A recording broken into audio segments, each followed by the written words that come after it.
अपने चॉपर को ट्रैक्टर बना दिया, ताबड़तोड़ रैलियां की, एक दिन में 15-15 सभाएं की, लेकिन उसके बाद भी तेजस्वी यादव से कहा चूक हो गया कि वो चुनाव हार गए। आज 4 कारण में आप जानिएगा वो सबसे बड़े 4 कारण जो तेजस्वी यादव को चुनाव हरवा देता है। और वो पार्टी जो बिहार की सबसे बड़ी पार्टी थी 2020 में, वो 2025 में मात्र 25 सीटों पे सिमट के रह जाती है। पूरी कहानी क्या है, सब कुछ आपको विस्तार पूर्वक बताएंगे, समझाएंगे, लेकिन उससे पहले मेरा परिचय जान लीजिए। मेरा नाम है रजत और आप जनता जंक्शन देख रहे हैं। आपको बता दूं कि जिस तरीके से पूरा परफॉर्मेंस रहा है इस बार आरजेडी का, किसी को भरोसा नहीं हो रहा है, क्योंकि तेजस्वी के मेहनत में तो कोई कोर कसर था नहीं भाई साहब। तेजस्वी यादव ने भरपूर अपने तरफ से मेहनत किया, अपने ट्रैक्टर को चॉपर बना दिया। एक दिन में 15-15, 16-16, 18-18, 20-20 सभा करना ये कोई छोटी और आम बात नहीं है। लेकिन उसके बाद भी तेजस्वी यादव से वो कौन से चूक थे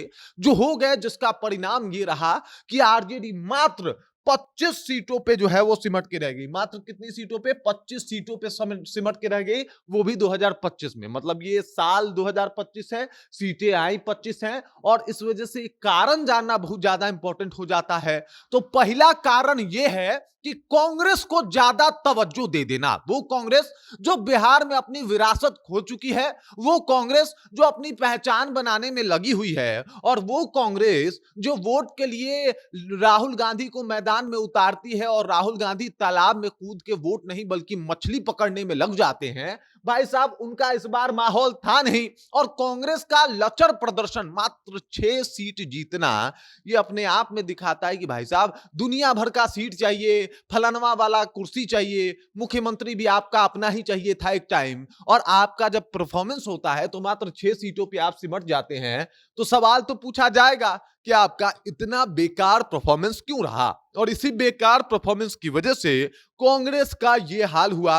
और कांग्रेस के इस हाल ने आरजेडी का भी माहौल खराब किया है। मतलब कांग्रेस का ज्यादा कहीं ना कहीं उनको मतलब तवज्जो देना, मुकेश सहनी को तवज्जो देना।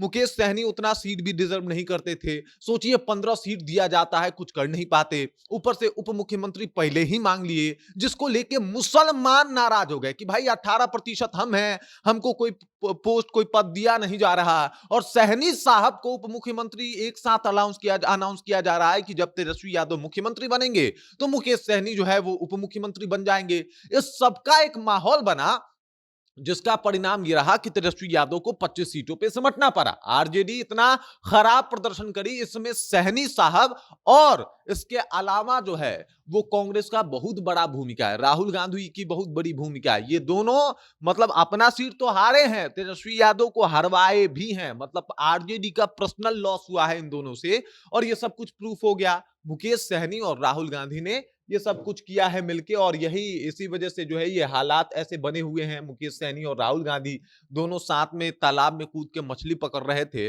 मछली ही पकड़ते रह गए, इधर पूरा वोट जो है वो एनडीए वाले पकड़ के लेके चले गए। अब दूसरे कारण के ऊपर आते हैं। दूसरा कारण ये रहा कि असदुद्दीन ओवैसी को आपने हल्के में ले लिया।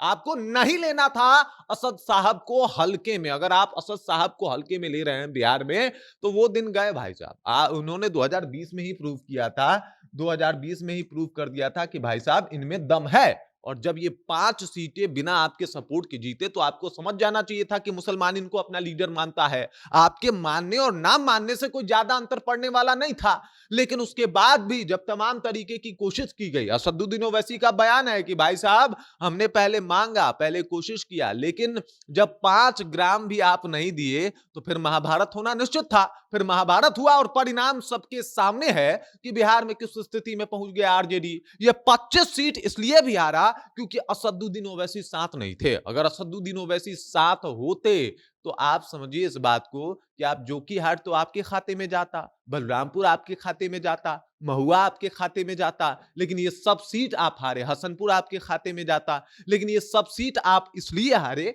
क्योंकि असदुद्दीन ओवैसी को आपने हल्के में ले लिया।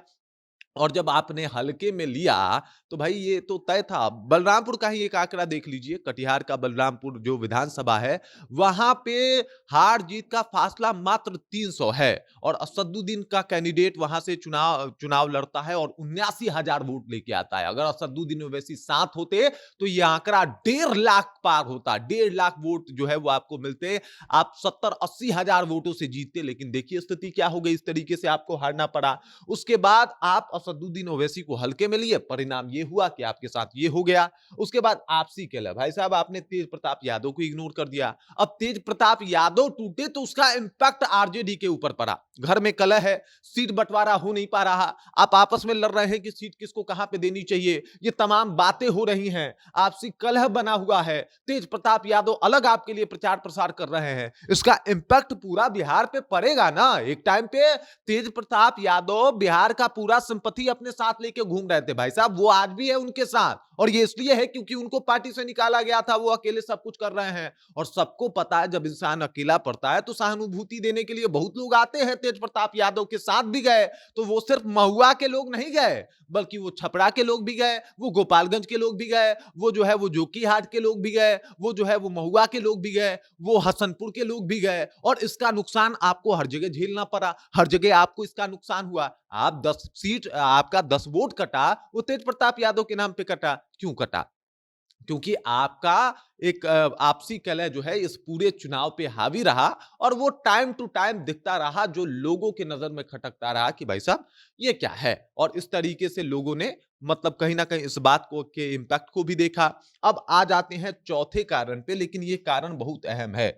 बेफिजूल का अगर आप दावा और वादा करेंगे तो जनता उसे इग्नोर करेगी। देखिए, चुनना कई बार चुनना बड़ा आसान नहीं होता है। कई बार चुनना होता है कि बुरा और बहुत बुरा, मतलब ये योजनाएं जो सही हो सकती है और ये योजनाएं जो कदापि सही नहीं हो सकती। जैसे आप देखिए कि नीतीश कुमार की कुछ योजनाएं आई कि हम 1 करोड़ रोजगार और नौकरी बांटेंगे। उन्होंने ये कदाचित नहीं कहा कि हम पूरा का पूरा नौकरी दे देंगे, लेकिन आपने कहा कि आप जो है वो 2 करोड़ 75 लाख, मतलब जितना भी बिहार में फैमिली है, परिवार है, हर एक परिवार में एक एक सरकारी नौकरी देंगे। लोगों ने कहा कि भाई साहब ये हो ही नहीं सकता, ये पॉसिबल ही नहीं है, कैसे देंगे? इतना अगर मान लिया जाए तो भारत ही नहीं, भारत, अमेरिका, रूस, रसिया सबको मिला दिया जाए तो भी इतने सरकारी कर्मचारी नहीं होंगे जितना आप भरने का दावा कर रहे हैं। तो ये कैसे होगा? ऊपर से आपके जो उप मुख्यमंत्री साहब हैं, वो कह रहे हैं कि हम दूध देने का कारोबार दे देंगे, उसमें सरकारी नौकरी होगी। अजीबोगरीब बात हो रही थी।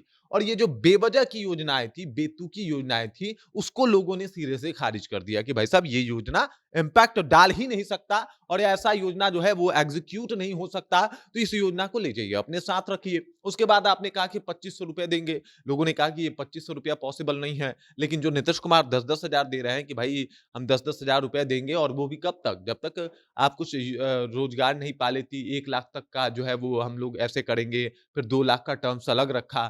तो ये लगा कि हाँ भाई, ये टर्म्स वाइज पूरा हो सकता है, जीविका दीदियों के लिए ये हो सकता है। लेकिन 2500 रुपए बिना कुछ किए हर महीने खाते में जाना, ये बिहार के बजट को क्रॉस कर रहा था, और लोगों ने इस बात को सिरे से खारिज किया।